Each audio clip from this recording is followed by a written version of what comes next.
Recording.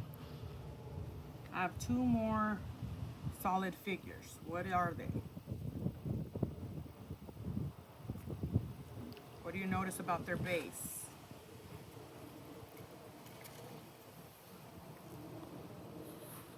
Now, this is a pyramid again, and this time I have a triangular prism.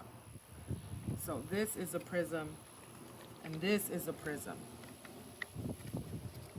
What is a prism? What makes a prism a prism? Let's stop and talk about that.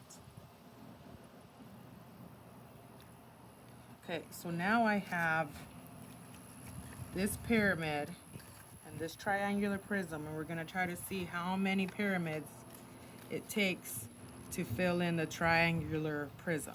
Make your prediction.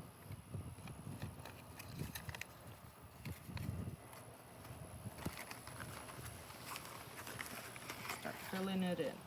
After the last video, we discussed how the heaviness of this bird feed can mess up our calculations. But so far I have one pyramid,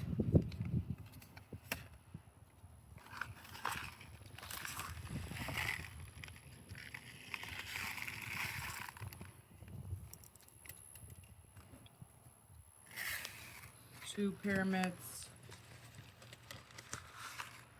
As you can tell, my triangular prism is starting to widen with the heaviness of the feed again. Here's my third pyramid. Now I'm trying to straighten it up and undo that heaviness. Let's stop and talk about the volume of a pyramid in comparison to the triangular prism.